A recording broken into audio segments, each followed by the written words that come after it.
अंतर्राष्ट्रीय महिला दिवस पर मुख्यमंत्री मनोहर लाल महिलाओं को सम्मानित कर रहे हैं, सीधा दिखाते हैं। हरियाणा आदरणीय श्री विजय वर्धन जी, मुख्य सचिव हरियाणा डॉक्टर राकेश गुप्ता जी, सचिव महिला एवं बाल विकास विभाग Shri Amit Agarwal ji, additional PSCM Shrimati Ashima Brar ji, deputy principal secretary to CM, समस्त अधिकारीगण, अन्य गणमान्य व्यक्ति, मीडिया के कर्मी व सभी महिलाएं जो यहाँ उपस्थित हैं, मैं सभी का हार्दिक स्वागत एवं अभिनंदन करती हूँ। और जो YouTube के माध्यम से हमारे साथ जुड़े हैं उन सभी महिलाओं का भी मैं स्वागत एवं अभिनंदन करती हूँ। हमारे साथ आज देश की कुछ प्रतिष्ठित गैर सरकारी संस्थाएं MOU करने के लिए मौजूद हैं, उन सबका भी मैं ये स्वागत एवं अभिनंदन करती हूँ। बेटी बहू कभी माँ बनकर सबके ही दुख सुख को सहकर अपने फर्ज निभाती है, वही नारी कहलाती है। अब मैं महिला एवं बाल विकास के सचिव डॉक्टर राकेश गुप्ता से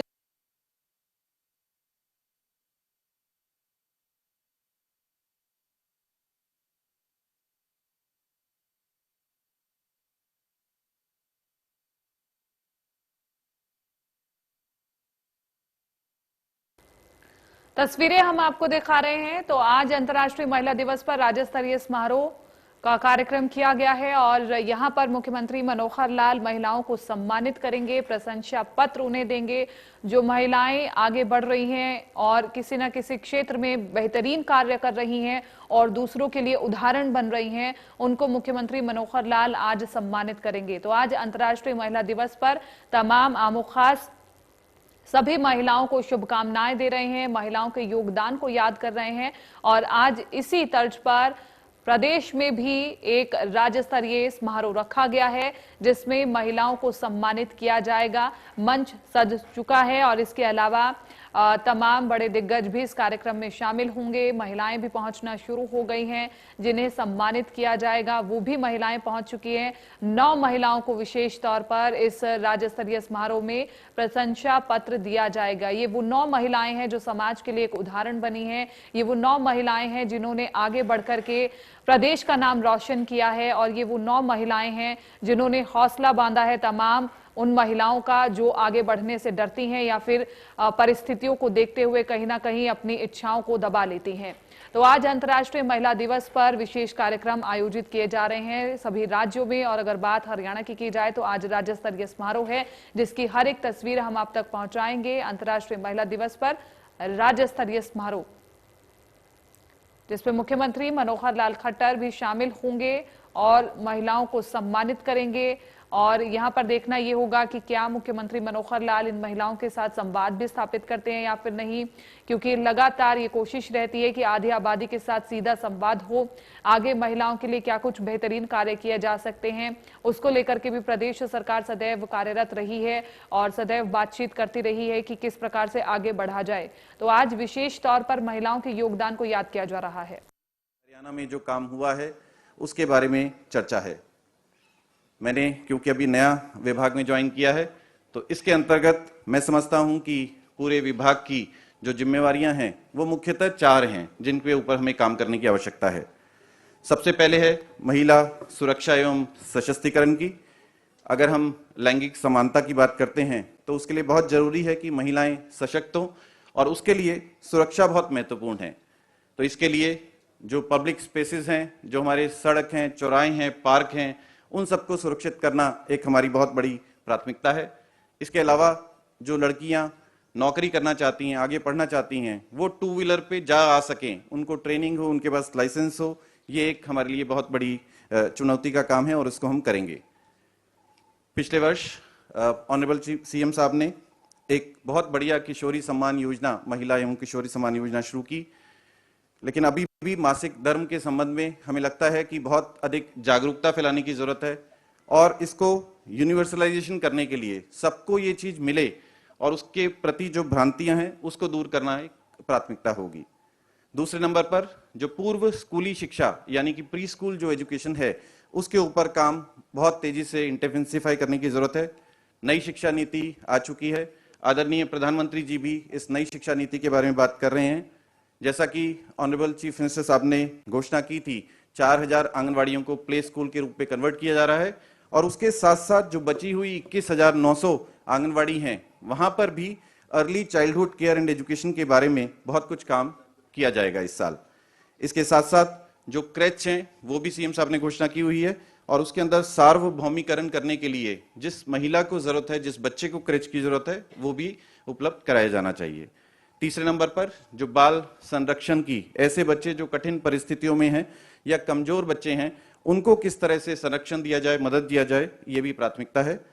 और अंत में जिस एक बहुत ही अहम मुद्दा है, माननीय प्रधानमंत्री जी ने कुपोषण के बारे में एक बहुत बड़ा कैंपेन पोषण करके लॉन्च किया था, तो इसके अंदर आज माननीय मुख्यमंत्री जी कुपोषण और अनीमिया मुक्त हरियाणा करने के लिए एक बहुत बड़े जन आंदोलन का आज शुरुआत कर रहे हैं।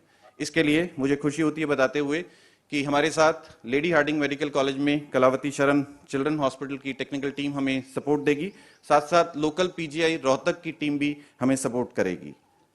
साथियों, ये शिक्षा, शहरी स्थानीय निकाय, विकास एवं पंचायत, सूचना एवं जनसंपर्क विभाग, इन सब विभागों के साथ साथ भारत सरकार के साथ इसी तरह से जो अलग अलग तरह की संस्थाएं हैं, चाहे स्वयंसेवी संस्थाएं हैं या जो संवैधानिक हैं या गैर संवैधानिक जो संस्थाएं हैं, उनको भी साथ में जोड़ना पड़ेगा। मीडिया के साथियों का भी सहयोग लेना पड़ेगा। इसमें एनजीओ का भी बहुत महत्वपूर्ण रोल है। आज 9 जो अच्छी एनजीओज हैं जो महिला एवं बाल विकास के क्षेत्र में काम कर रही हैं, उनके साथ हम काम कर रहे हैं, एमओयू साइन कर रहे हैं। इसके साथ साथ जिला स्तर पर जो उपायुक्त हैं, उनका नेतृत्व भी बहुत महत्वपूर्ण होगा, और उसके साथ साथ मुख्यमंत्री जी के जो सुशासन सहयोगी हैं, वो भी अपना इसमें महत्वपूर्ण योगदान देंगे। साथियों, मैं तो हरियाणा में पैदा और बड़ा नहीं हुआ, लेकिन मेरी माँ, मेरी पत्नी और मेरी बेटी, ये तीनों सबसे महत्वपूर्ण महिलाएं मेरे लिए हैं, और ये तीनों का जन्म हरियाणा में हुआ है और तीनों हरियाणा से हैं। मेरा पूरा जीवन समर्पित है हरियाणा की महिलाओं के लिए और लड़कियों के लिए। आज एक बहुत बड़ा मौका है। आज के अवसर पर हम सबको प्रण करना चाहिए, जो समाज के अंदर महिलाओं और लड़कियों के उत्थान के लिए, उनके सशक्तिकरण के लिए हम सबको आगे आना होगा।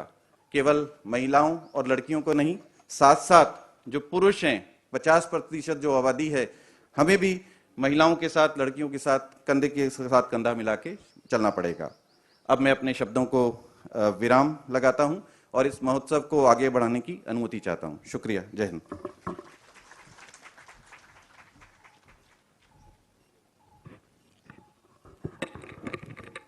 हमारे बीच श्री कंवरपाल जी शिक्षा मंत्री उपस्थित हुए हैं, मैं उनका भी स्वागत है, मैं अभिनंदन करती हूँ। हमारे सचिव श्री राकेश गुप्ता जी, आपके मार्गदर्शन में हमारा पूरा विभाग हमेशा उत्सुक रहता है, और हम बहुत पहले से आपके अंडर काम करना चाहते थे। शायद हमें अभी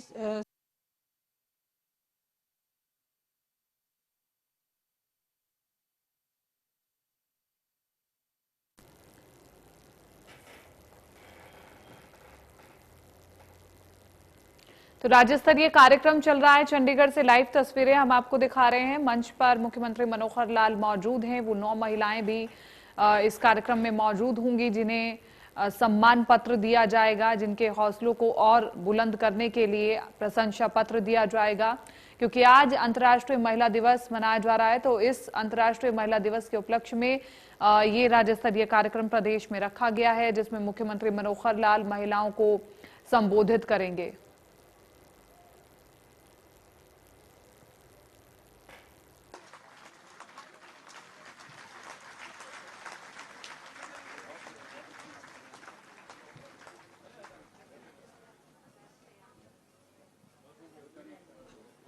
ग्रुप ई, जिसमें कुछ हमारी स्पोर्ट्स की महिलाएं हैं, कुछ कर्मचारी हैं, श्रीमती सविता मलिक, श्रीमती स्नेहलता, श्रीमती इंदु बाला, श्रीमती राजकुमारी, इंस्पेक्टर राजकुमारी,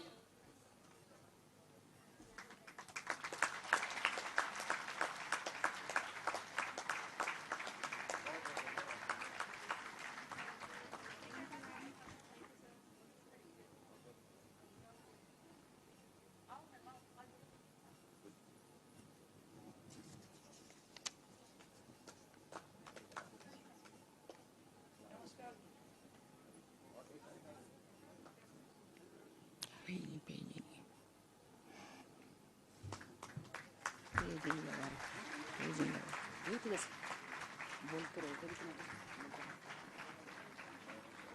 जी।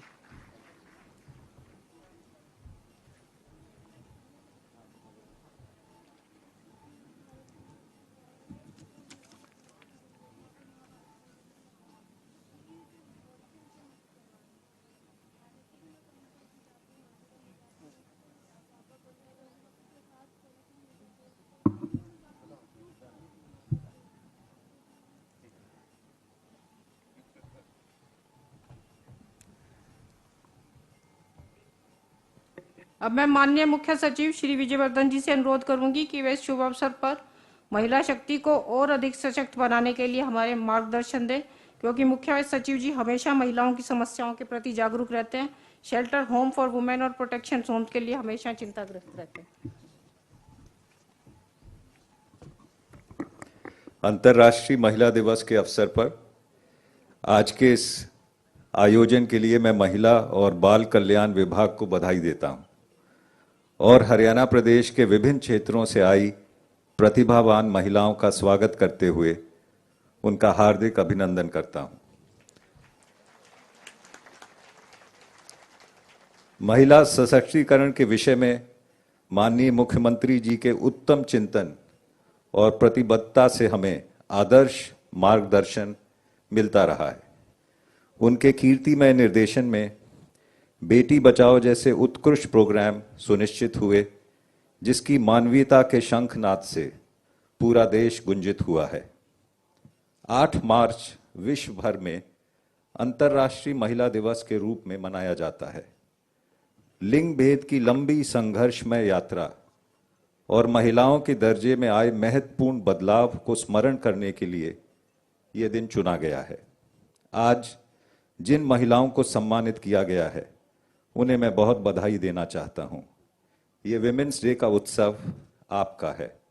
आपके परिश्रम, आपके त्याग, लगन और सफलता का उत्सव, जिससे आपने अपना, अपने परिवार का, अपने प्रदेश और देश का गौरव बढ़ाया है।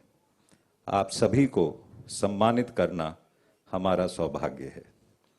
लैंगिक असमानता एक गंभीर चुनौती है और इसके प्रति हरियाणा सरकार पूर्ण रूप से संवेदनशील और संकल्पित है। बेटियां और बेटे दोनों ही देश की अमूल्य पूंजी हैं और भविष्य के कर्णधार भी। बेटियों को समग्र विकास के संपूर्ण अवसर और साधन मिलने चाहिए और उन्हें उचित व सुरक्षित माहौल प्रदान करना हमारी संवैधानिक और नैतिक जिम्मेदारी है। उसी से एक सशक्त और समृद्ध राष्ट्र की नींव बनेगी। भारतवर्ष के शक्तिमान सुनहरे भविष्य की हर परिकल्पना नारी की समानता और सम्मान के बिना असंभव है। मेरी ये मंगल कामना है कि आज का दिन और हर का स्वागत हो, महिलाओं की प्रगति के मार्ग प्रशस्त हों और समाज में समानता और सकारात्मक निरंतर बढ़ती रहे। एक कविता जो मेरी धर्मपत्नी संगीता जी ने भारत की बेटियों के लिए लिखी है, आप सबको प्रस्तुत करता हूं।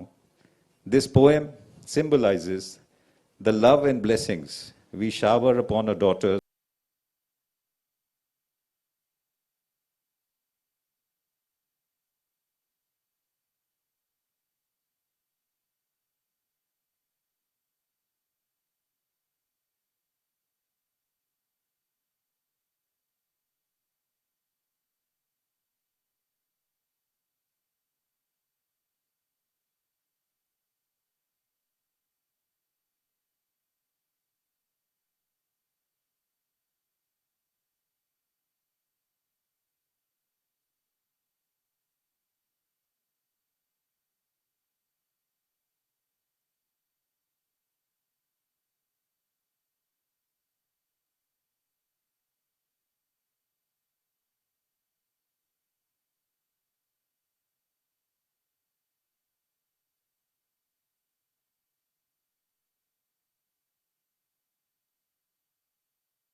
तस्वीरें हम आपको दिखा रहे हैं चंडीगढ़ से लाइव तस्वीरें इस वक्त आप देख रहे हैं। आज अंतर्राष्ट्रीय महिला दिवस मनाया जा रहा है। 9 महिलाओं को सम्मानित किया जा चुका है। इसके अलावा 29 महिलाएं और जिन्हें सम्मानित किया गया है। कंवरपाल गुर्जर और कमलेश ढांडा भी इस कार्यक्रम में मौजूद हैं। तस्वीरें आपके सामने।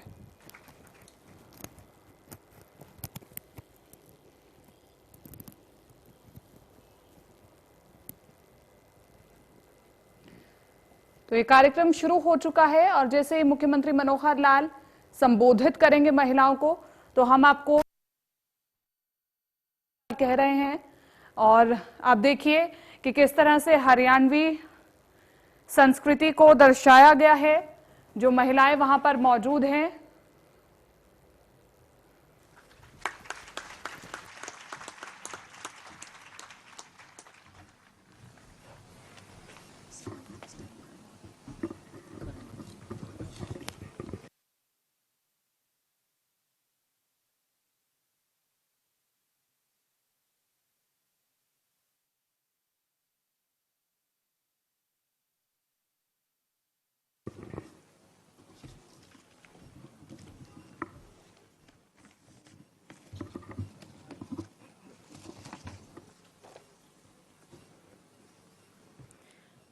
मैं आप सभी को अंतर्राष्ट्रीय महिला दिवस की हार्दिक शुभकामनाएं देती हूं। यहाँ पर उपस्थित हरियाणा प्रदेश के बहुत ही लोकप्रिय, ईमानदार, विकास पुरुष मुख्यमंत्री आदरणीय मनोहर लाल जी, हरियाणा प्रदेश के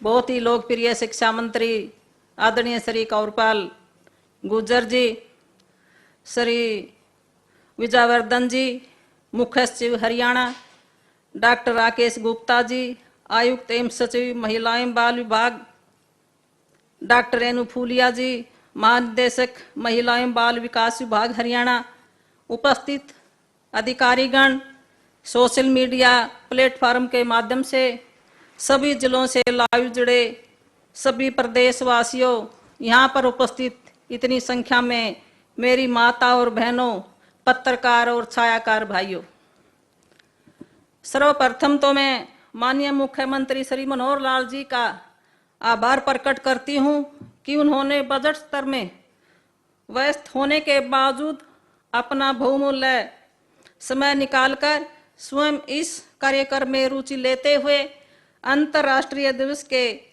पावन पर्व में शामिल हुए।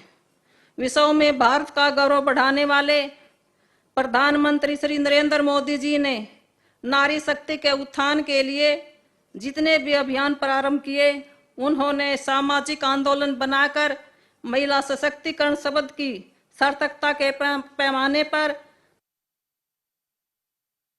खरा उतरने वाले ऐसे व्यक्तित्व आदरणीय श्री मनोहर लाल जी पर आज पूरे प्रदेश की बहन बेटियां गर्व करती हैं। प्रधानमंत्री उज्ज्वला योजना के प्रदेश में क्रियान्वयन में माननीय मुख्यमंत्री जी के नेतृत्व में शानदार उपलब्धियां हासिल हुई हैं। आज हरियाणा का रोशन फ्री राज्य 8,20,572 गरीब व वंचित परिवारों को निःशुल्क गैस कनेक्शन उपलब्ध करवाते हुए बहनों को चूल्हे के धुएं से निजात दिलाई गई है। इस कदम से बहनों का स्वास्थ्य बेहतर हुआ है। गांव ही नहीं अपितु शहर में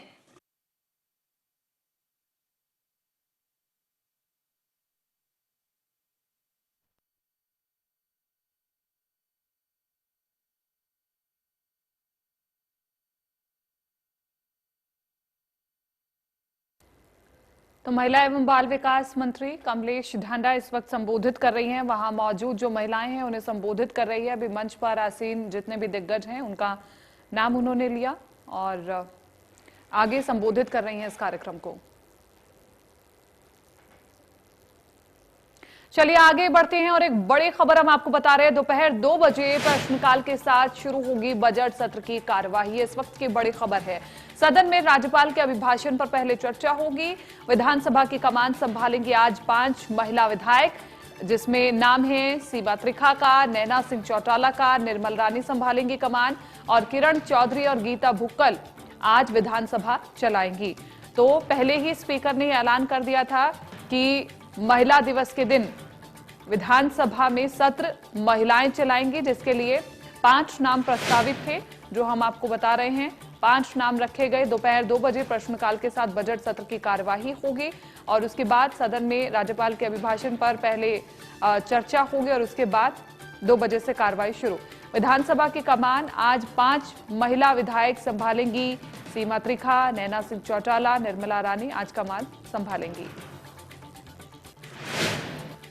एक और विशेष और अच्छी खबर हम आपको बता रहे हैं। विनेश फोगाट पहली नंबर 1 पहलवान बन गई है। 2 गोल्ड मेडल जीत करके दुनिया में नंबर 1 बनी। मॉन्टियो पैलिकॉन रैंकिंग कुश्ती सीरीज में उन्होंने जीत दर्ज की है, 14 अंक हासिल किए हैं और शीर्ष पर काबिज हो गई हैं। 2 गोल्ड मेडल जीत करके रैंकिंग में जबरदस्त उन्होंने छलांग लगाई है। अपने वजन वर्ग में नंबर 1 की रैंकिंग हासिल उन्होंने की है। टूर्नामेंट में उतरने से पहले विनेश तीसरे रैंक पर थी। दूसरा गोल्ड मेडल जीतकर देश का नाम उन्होंने रोशन जरूर किया और टोक्यो ओलंपिक की दावेदार है अब विनेश फोगाट। इस वक्त पहले नंबर 1 की पहलवान बन चुके विनेश फोगाट। 14 अंक हासिल किए हैं उन्होंने, शीर्ष पर आ गई हैं। 2 गोल्ड मेडल जीत करके रैंकिंग में जबरदस्त उछाल उन्होंने हासिल की है। अपने वजन वर्ग में नंबर 1 की रैंकिंग हासिल उन्होंने की है। तो विनेश फोगाट को शुभकामनाएं दी जा रही हैं और इंडिया न्यूज हरियाणा की ओर से भी शुभकामनाएं। मॉन्टियो पैलिकॉन रैंकिंग कुश्ती सीरीज में उन्होंने जीत दर्ज की है। प्रदेश के युवाओं को 75% रोजगार को लेकर के डिप्टी सीएम ने कहा कि 8 राज्यों में ऐसा कानून बना है, लेकिन विपक्ष बेवजह केवल राजनीति के लिए सवाल उठा रहा है। कई लोग भ्रम फैलाना चाह रहे हैं। मैं उन लोगों को बोलना चाहूंगा कि जब आप संविधान के आर्टिकल 16 की बात करते हैं तो रोजगार सीमित रहता है सरकारी। नॉन गवर्नमेंट जॉब्स के ऊपर महाराष्ट्र ने आज से 3 दशक से भी ज्यादा पहले कानून लाकर मराठी स्पीकिंग लोगों को 80% रोजगार में हिस्सेदारी देने का कानून बनाया था और उसके बाद 8 अलग अलग प्रदेशों ने भी इस कानून को अपनाने का काम किया। जिस तरह के हालात आज के दिन रोजगार के बने हुए, कहीं ना कहीं ये कानून इसलिए भी जरूरी था कि हमारी 17-18 सरकारी यूनिवर्सिटीज हो, एडिशनल प्राइवेट यूनिवर्सिटीज हो, सैकड़ों की संख्या में कॉलेजेस हो, ITIs हो, उनके शिक्षित युवाओं के हाथ में हम रोजगार दे पाए और इसके अंदर प्रोविजन भी रखी गई। कई लोगों का, एसोसिएशंस का इसके ऊपर बड़ा कटास आया है। हमने 8 दौर की चर्चा पहले भी करी थी, अब भी उनसे चर्चा करेंगे और चर्चा कर कर हमें कोई रूल्स के अंदर टेक्निकल चीजें डालनी पड़े तो जरूर डालेंगे, जिसके अंदर इंडस्ट्री हमारे प्रदेश में पहले से भी बड़ी संख्या में आए और इंडस्ट्री को भी स्किल्ड प्रदेश का युवा हम टाइम मैनर के अंदर दे पाए। कई लोग और वहीं नौकरी में आरक्षण को लेकर के नेता विपक्ष भूपेंद्र सिंह हुड्डा ने एक बार फिर सवाल उठाए हैं। क्या कुछ कहा है उन्होंने, सुनवाते हैं। देखिए, ये सबसे बड़ा धोखा है हरियाणा के मूल निवासियों के साथ, खासतौर पे जो इनका घोषणा पत्र है उसमें तो 75% सबके लिए थी। अब कहते हैं प्राइवेट कंपनियों में है और डोमिसाइल जो है रेजिडेंट की वो 15 साल से घटा के 5 साल कर दी, तो उसका किसके ऊपर असर होगा? मतलब किसको मिलेगी? जो रिजर्व हैं, जो कोटे हैं, चाहे वो शेड्यूल कास्ट है, चाहे बैकवर्ड कास्ट के लिए है, चाहे इकोनॉमिकली बैकवर्ड के लिए है, चाहे खिलाड़ियों के लिए है, चाहे एक्स सर्विसमैन के लिए है, वो मूल निवासी उनको कोई स्थान नहीं मिलेगा। इधर बिसिंगु बॉर्डर पर किसानों का आंदोलन जारी है। सोनीपत से अहम खबर, आंदोलन में देर रात हवाई फायरिंग से हड़कंप मच गया। सोनीपत टीडीआई सिटी के सामने ही गोलियां चली हैं। 3 राउंड हवाई फायरिंग होने से सनसनी मच गई। तो लंगर को लेकर के हवाई फायरिंग होने का कारण बताया जा रहा है। अभी तक पंजाब नंबर की गाड़ी में सवार होकर के फायरिंग करने वाले 4 शख्स गाड़ी में आए और फायर कर भाग गए। ये किसानों की ओर से अभी बयान सामने आया है। उन्होंने कहा कि हमने पुलिस को सूचना दी, लेकिन पुलिस लेट पहुंची। पुलिस मामले की फिलहाल अभी जांच कर रही है। तो किसानों के आंदोलन को 103 दिन बीत चुके हैं।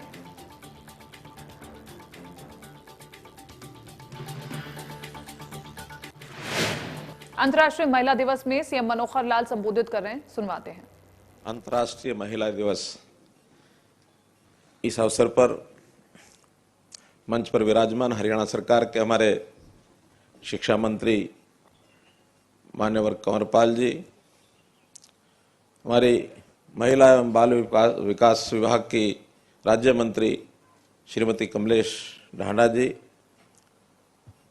हरियाणा सरकार मुख्य सचिव श्री विजयवर्धन जी और हमारे महिला एवं बाल विकास विभाग के सेक्रेटरी कमिश्नर श्री राकेश गुप्ता जी, सभी चाहे वो वीडियो कॉन्फ्रेंस के माध्यम से जुड़े हुए हमारे अन्य जिलों में आज इसी प्रकार महिला दिवस जो मना रहे 22 के 22 जिलों में सीधे तो वीडियो कॉन्फ्रेंस से 7 जिले जुड़े हैं, बाकी जगह भी आज इसी समय ये सब कार्यक्रम हो रहे हैं।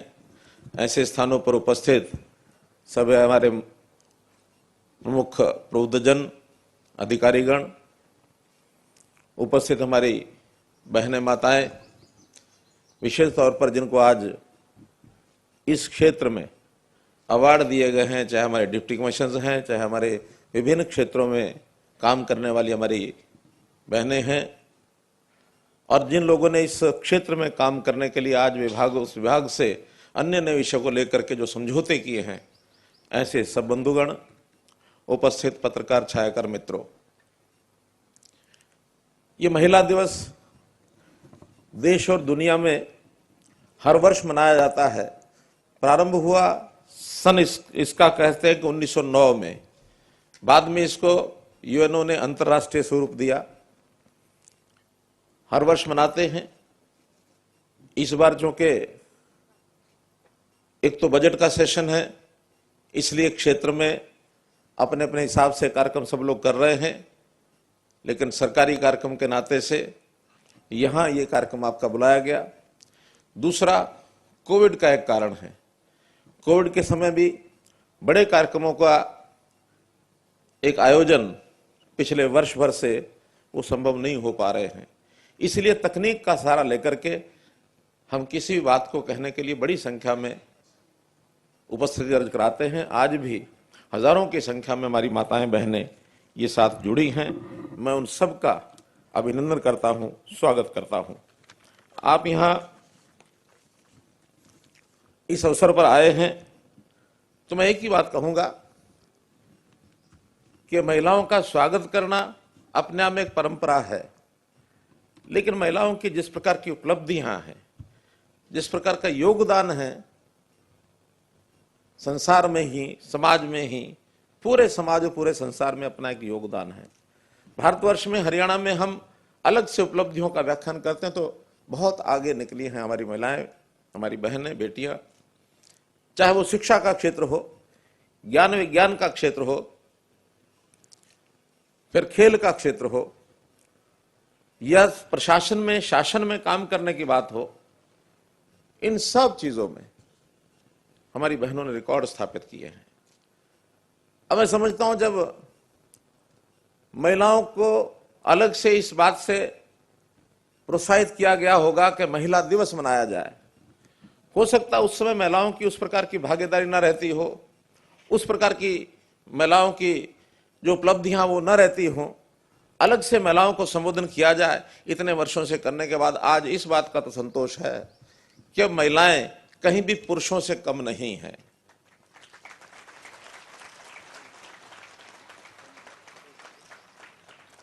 अब अगर आज एक बात की चिंता है तो वो चिंता एक ही है कि महिलाओं के प्रति जो अपराध होते हैं वो कैसे समाप्त हों, क्योंकि आज भी समाज की एक ये बहुत बड़ी बुराई मैं कह सकता हूं, कुछ लोग आज भी उस धरातल पर नहीं आए हैं कि हम समाज की अंग इस नाते से सब बराबरी का हमारा हिस्सा है। तो हमारे संस्कार भी ऐसे होने चाहिए कि महिलाओं का जो सम्मान हमने किया है, मां के समान किया है, हमने माता के नाते से पूजा है, तो माता का, बहन का ये जो हमारा रिश्ता, ये हर व्यक्ति के मन में, खास करके मैं आह्वान करूंगा पुरुषों को, नौजवानों को, कि हमारी बहन बेटियां हैं, घर में जैसे होती हैं ऐसा ही सम्मान, मान, कदर, इज्जत ये हमको समाज के अंदर हमारी बहनों के प्रति, माताओं के प्रति रखनी है, ताकि महिलाओं के प्रति जो अपराध है ये कम हो सके। अपराध को कम करने के तरीके या तो दंडात्मक होते हैं, कानून बनता है, हमने भी बनाए ही। 12 साल से नीचे की बच्ची अगर उसके खिलाफ कोई इस प्रकार की घिनौनी हरकत करता है तो उसको मृत्यु दंड तक भी देने का प्रावधान किया है, जो सारे देश में हो चुका है। अन्य अपराध भी कड़े अपराध हैं, यानी उन अपराधों के प्रति कड़े दंड हैं, लेकिन मेरा दूसरा मानना है, कानून और दंड से इस प्रकार की समस्याएं, बुराइयां, ये कई बार हल नहीं होती हैं। ये संस्कारों से हल होती हैं, ये विचारों से हल होती हैं। तो हमारे विचार और संस्कार हम इस प्रदेश में, चाहे वो शिक्षा के माध्यम से, चाहे हमारे सामाजिक, धार्मिक, सांस्कृतिक ऐसे संगठन हैं उनके माध्यम से, एनजीओज के माध्यम से, प्रशासन के माध्यम से भी इन सब चीजों को ठीक करने के लिए आगे बढ़ेंगे तो निश्चित रूप से मैं मानता हूं कि ये दोष, ये बीमारी, ये बुराई आगे चल करके कम होगी। दंडित तो खूब करेंगे। अब कोई भी व्यक्ति किसी मां बहन की तरफ उंगली उठा के देखेगा तो उसको बख्शा नहीं जाएगा।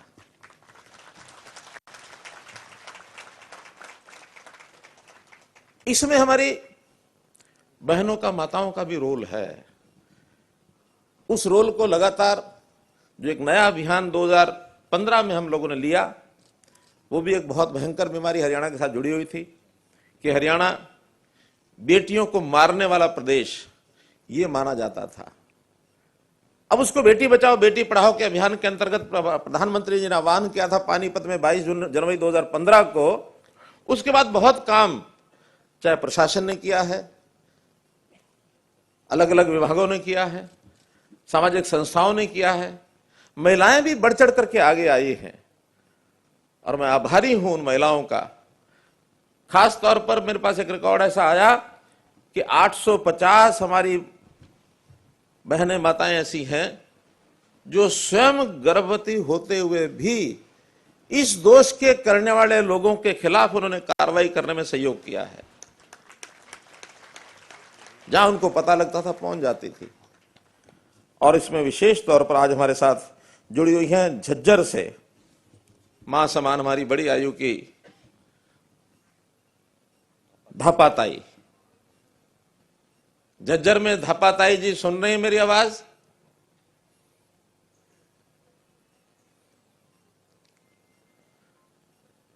ये धापाताई बैठी है सामने।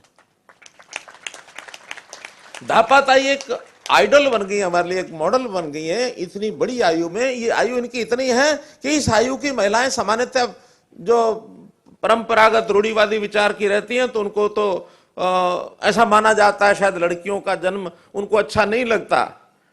कहीं ना कहीं से ये बुराई शुरू हुई होगी तो कहते हैं बुजुर्गों के मन में ऐसा कभी आ जाता था। लेकिन धापाताई ऐसी हैं कि जो घर घर में जाकर के जहां पता लग जाए कि ये लड़की के जन्म को ठीक नहीं मानती, उन जाको समझाती हैं, समझा करके भी अपने अपने तरीके से हमारी बहनें, माताएं समझाती हैं। धापाताई, आप बताएंगे कि आप क्या करती हैं ऐसे समय पर जब पता लग जाए कि हाँ इसके मन में विचार आया कि मैं लड़की को जन्म नहीं देना चाहती? धापाताई बताइए जरा। आवाज नहीं आ रही भी, जरा टेक्निकल देखो वहां के सिस्टम में।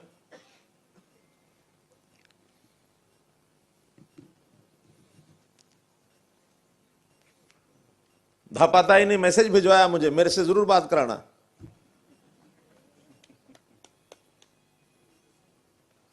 खैर, सिस्टम ठीक होगा तो धापापाताई आएंगी दोबारा से। तो इसलिए इस कलंक को दूर करने में सारा समाज लगा है। जैसा बताया हमारे मंत्री जी ने कि अब हमारा जो 870-71 की जो यानी सेक्स जेंडर रेशो वार्षिक आज से कुछ साल पहले थी, अब वो 922 हो गई है। हम इसको 950 तक ले जाएंगे, ऐसे प्रयत्न करेंगे। हेलो, आ रही है मेरी? बोल दापाताई बोलो। बोल। हेलो, हाँ बोलिए दादा। सबसे पहले हरियाणा के मुख्यमंत्री को मेरी राम राम। राम राम राम राम ताई। और जितने भी आपकी स्टेज पे बैठे हैं उन सब को भी बाण भैया को मेरी राम राम। बहुत बढ़िया। हम अपनी दापाताई की पूरी कोशिश है कि भी गांव में जो भी बेटियों की संख्या कमी हो रही है उसको पूरा करने में हम बहुत मेहनत करके और अब इस काम को पूरा करेंगे इस साल में। और जिसका भी हमने ये पता चल जाए कि भाई इसका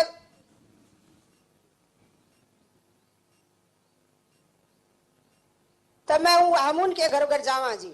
ठीक है। उनके जाके हम सारे परिवार ने बैठा कर समझावा। हाँ अकेली बहू ने नहीं समझाते,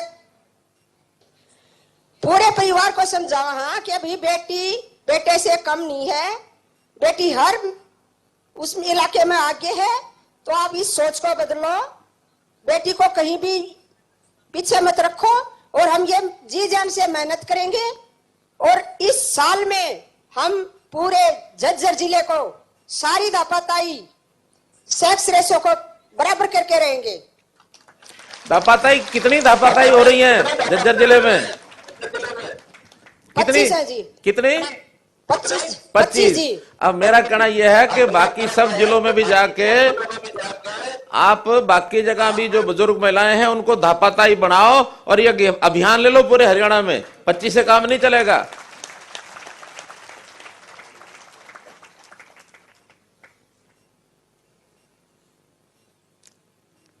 काम वाइज और वह सारी दापाताई हमारे साथ रहती हैं। जिसका बेटी हो जाती है उसके घर जाते हैं, उसकी सारी करवावा जी। चलो मेरा कहना है कि और भी गांव में जाने के लिए हमारे डिपार्टमेंट के लोग मिलेंगे, बाकी सब गांव में जाके भी दापाताई बनवाओ, ठीक है ना? तो कुल मिलाकर ये एक उत्साह है, उमंग है, विचार है, मन का एक संस्कार है कि समाज में एक जो सेक्स रेशो अगर बिगड़ता है तो इसके दूरगामी दुष्परिणाम भी होते हैं। तो वो दुष्परिणाम ना हो, ये भी परिस्थिति जन्य एक बात है, इसको हमको ठीक करना है।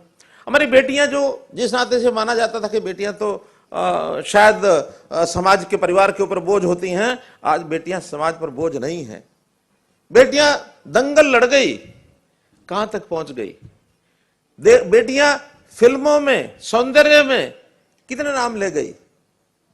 बेटियां पढ़ाई में, ज्ञान विज्ञान में, जैसे मैंने बताया, अगर मैं कुछ नाम लेना चाहूं तो आपके सामने मैं कुछ नाम रखता हूं जो ऐसे नाम हैं जिनको हम सब याद करते हैं, जिसके अंदर हमारी कल्पना चावला हैं, संतोष यादव हैं, ममता सौदा हैं, रानी रामपाल हैं, दीपा मलिक हैं, गीता, बबीता, साक्षी मलिक, मनु भाकर।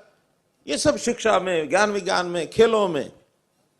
और यदि फिल्म और सौंदर्यकरण की बात मैं करता हूं तो मनिका शौकंद, मानुषी छिल्लर, मीनाक्षी चोपड़ा बहनें कितनी ही ऐसी हैं जो इन चीजों में आगे बढ़ गई हैं।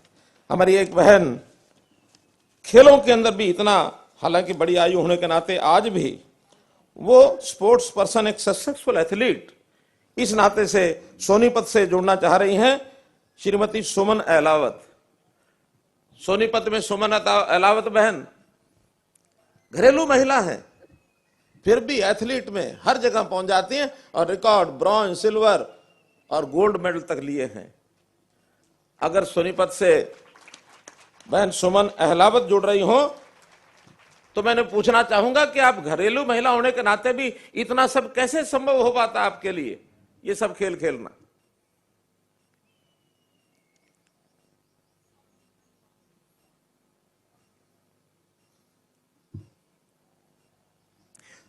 कुल मिलाकर प्रशासनिक व्यवस्था में भी कनेक्शन वीक है।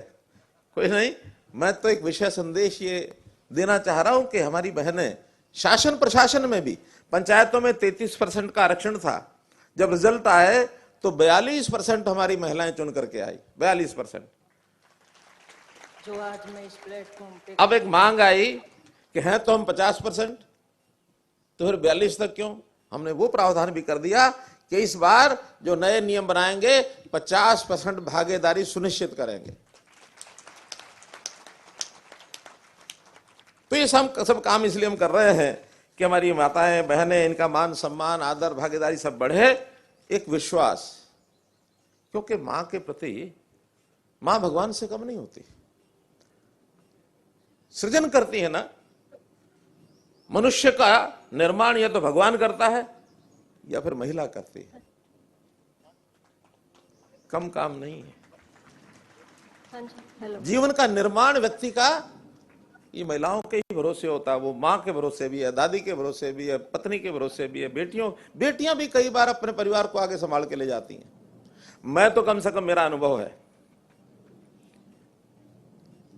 कि मुझे अगर यहां पहुंचने में अगर किसी को सबसे ज्यादा, बहुतों को श्रेय दिया जा सकता है, सबसे ज्यादा श्रेय दूंगा तो मैं अपनी मां को दूंगा।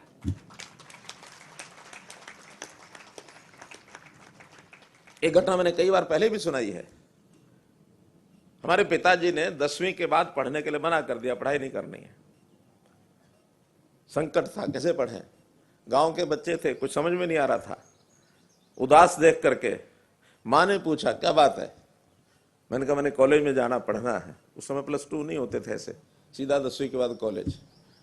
तो फिर जाओ, क्या बात है? मैं कहा पिताजी ने मना कर दिया। तो पिताजी से फीस ही तो लेनी और क्या करना है? मैंने कहा हाँ, बात तो उतनी और क्या करना है। तो माताएं आज भी करती हैं, वो तो थोड़ा सा कम हो गया, नोटबंदी हुई तब थोड़ा कम हो गया मामला। नहीं तो घरों के पैसे तो संभाल के रखती हैं, अपने पतियों से अलग से छुपा के रखती हैं। तो उन्होंने मुझे 300 रुपए निकाल के दिए उस सस्ते जमाने में। Hello hello. और मैं जाकर के एडमिशन ले आया। पिताजी को पता लगा, डांट मुझे भी लगाई, मां को भी लगाई। फिर अगले हफ्ते कि बेटा और कोई किताबों के लिए इसके उसके लिए चाहिए तो फिर मेरे से ले जाना। मैंने कहा आप तो मना कर रहे थे। कल लगे अब मना करूंगा तो 300 रुपए जाएंगे। इस प्रकार से पढ़ाई कॉलेज में शुरू हुई। अगर मान लो वो ना होती तो आज भी खेत के अंदर कहीं भी मुट्ठी हड़ लेकर के और चल रहा होता मैं। तो इसलिए बहुत रोल होता है। वो जैसे कहा जाता ना कि for every successful person there is one woman behind him. किसी भी सफल व्यक्ति के पीछे एक महिला का हाथ होता है। तो ऐसे नहीं कहा गया है। तो इसलिए आज मित्रों, बहुत से ऐसे विषय जो परंपरागत रूप से हम इस विषय पर करते हैं वो तो आज नहीं कहूंगा, लेकिन कुछ ऐसी चीजें हैं जो आज मैं जरूर एक दो उल्लेख करना चाहूंगा। पिछले दिनों में हमारी एक स्पोर्ट्स पॉलिसी बनी है। उस स्पोर्ट्स पॉलिसी में एक कमी थोड़ी हमसे रह गई। उसकी बाद में चर्चा हो गई कि जो ओलंपिक्स के खेल हैं, एथलीट्स के खेल हैं, उसमें पैरा ओलंपिक और पैरा एथलीट भी होते हैं। वो कहीं उसमें थोड़ा सा एक कदम पीछे हमारे कुछ लोग रह गए होंगे, हमारे से निकल गई, बाद में चर्चा हुई। आज मैं घोषणा करता हूं कि पैरा ओलंपिक और पैरा एथलीट ये भी जनरल कैटेगरी के समान बराबर रहेंगे। और इसकी आवाज उठाने के लिए भी आज पता नहीं कहीं कार्यक्रम में है कि नहीं है, हमारी एक बहन, एक बेटी दीपा मलिक ने आवाज उठाई। हमें कहा ये गलत हो गया, इसलिए इसको ठीक करते हैं। ऐसे ही एक विषय और है। मेरे पास एक नौजवान आया और बहुत ही अपनी दुर्व्यवस्था उसने कहानी सुनाई। काफी देर सुनाने के बाद उसने एक दो बातें कही, मुझे पहले तो समझ में आई नहीं। कहने लगा कि मुझे ये पता नहीं मेरी माँ कौन है, मुझे ये पता नहीं मेरा बाप कौन है, और मुझे ये पता नहीं मेरी जाति क्या है, मैं किस वर्ग से संबंधित रखता हूँ। मैं एक बाल गृह में पढ़ाई करता था, मानो पालन पोषण वही होता था। 18 साल के बाद, नियम है सरकारी, उसको बाहर निकाल दिया और अब उसकी आयु 26-27 वर्ष हो गई बाहर निकल करके कहीं छोटी मोटी नौकरी करता रहा, कहीं होटल पर, कहीं कुछ, लेकिन पढ़ाई चालू रखी उसने। पढ़ाई करने के बाद ग्रेजुएट हो गया। नौकरी लेने के लिए जाता था तो पूछते थे तुम्हारी जाति क्या है, कैटेगरी क्या है, कहते मुझे पता नहीं होता था। माता पिता के नाम क्या है, तो वहाँ के जो मैनेजर होते हैं बाल गृह के, उसका नाम लिखवा दिया, यही हमारे पिताजी हैं। वहाँ की जो माई आया होती है उसका नाम लिखवा दिया मैं, इसकी जो है माँ के नाम वो लिखे जाते हैं वहाँ। लेकिन फिर भी उसकी मनस्थिति क्या थी, जैसे उसको लगता मेरा कोई अपना नहीं है। तो हमको थोड़ा चुभ गया, पता नहीं क्यों उस बाल गृह में उसकी माँ छोड़ गई, कहीं से वो कूड़े में से मिल गया, लेकिन 1 साल से छोटा ही था कि उस बाल गृह में उसकी उपस्थिति दर्ज की गई है। तो ऐसे जो बालक होते हैं आज भी जो छोड़े जाते हैं उनको कहते हैं हम सरेंडर्ड, क्या अबंडेंड 1 साल से नीचे, 5 साल नहीं, सरेंडर्ड 1 साल से नीचे। तो वो सरेंडर की श्रेणी में था, 1 साल से छोटा था जब उसका नाम लिखा गया। वहां हमने रिकॉर्ड सारा निकलवाया। फिर जो अबंडन होते हैं वो 5 साल से छोटे होते हैं, जिनको माँ बाप या तो छोड़ देते हैं या कहीं वो भटक जाते हैं, गुम हो जाते हैं, पुलिस को मिल गए, अब उनका कोई अता पता लगता नहीं है। हमारी चाइल्ड वेलफेयर कमेटी ढूंढने की कोशिश करती है कि माँ बाप इसके कहीं मिल जाएं, लेकिन जब नहीं मिलते तो उनको भी वहीं बाल गृह में ही रखा जाता है। अब ऐसे इनका भविष्य कुछ नहीं है, इनके आगे अंधेरा है, क्या करें। अब हम उसकी पॉलिसी बना रहे हैं। पॉलिसी क्या बना रहे हैं कि ऐसे जो बच्चे हैं सरेंडर और अबंडन 1 वर्ष के या 5 वर्ष के छोटे जो एडमिट हुए, उनको 22-18 वर्ष तक तो वो बाल गृह में रहेंगे जैसे पहली व्यवस्था है। अब 18 से ऊपर का जो संकट है वो ये है कि वो क्या करें। हमने तय किया है कि 25 वर्ष तक या उससे पहले अगर कोई उनकी शादी कराने का कोई सिलसिला बन गया, उसमें भी प्रशासन ही सहयोग करता है, कोई शादी हो जाए, तब तक उनका पूरा खर्च वो पढ़ाई करें, किसी भी रुचि के हिसाब से उनकी जो बुद्धि काम करती है, जितना टैलेंट है उनमें, वो सारी पढ़ाई, उनका रहना सहना, ये सारा सरकार करेगी। यानी अब उनका पालन पोषण माई बाप उनका वो सरकार रहेगी। और 18 वर्ष के बाद अगर पढ़ाई में रुचि है तो पढ़ाई करें।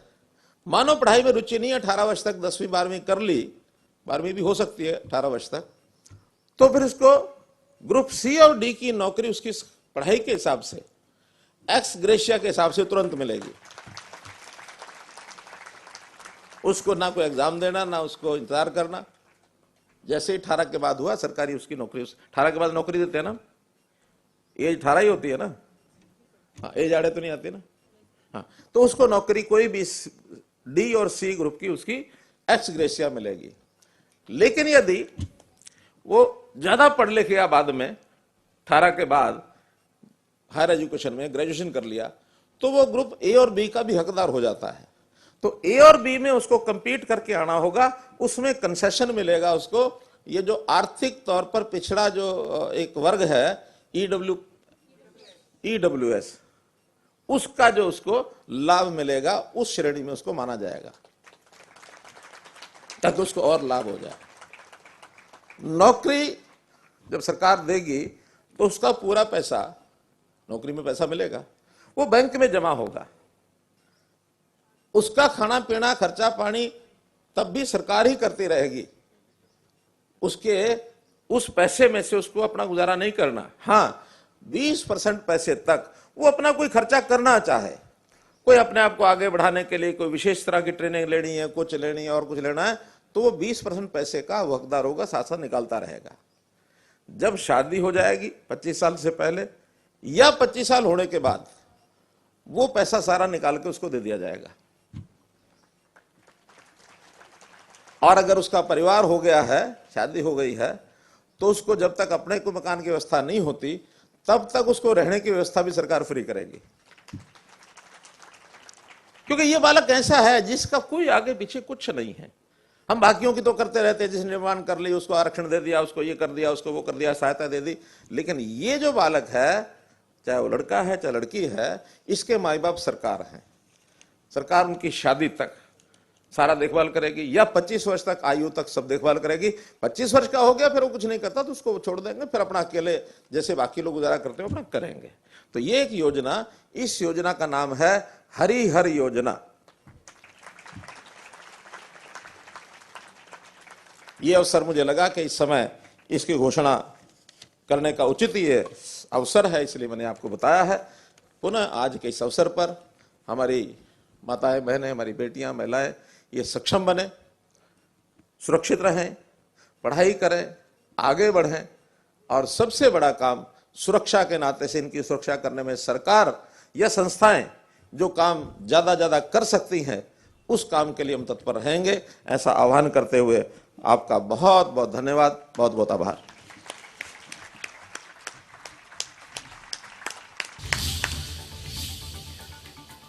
तो आज कई बड़ी घोषणाएं हुई हैं और इसमें मुख्यमंत्री मनोहर लाल ने सबसे पहले ये कहा कि हमारे लिए महिला सम्मान सर्वोपरि है।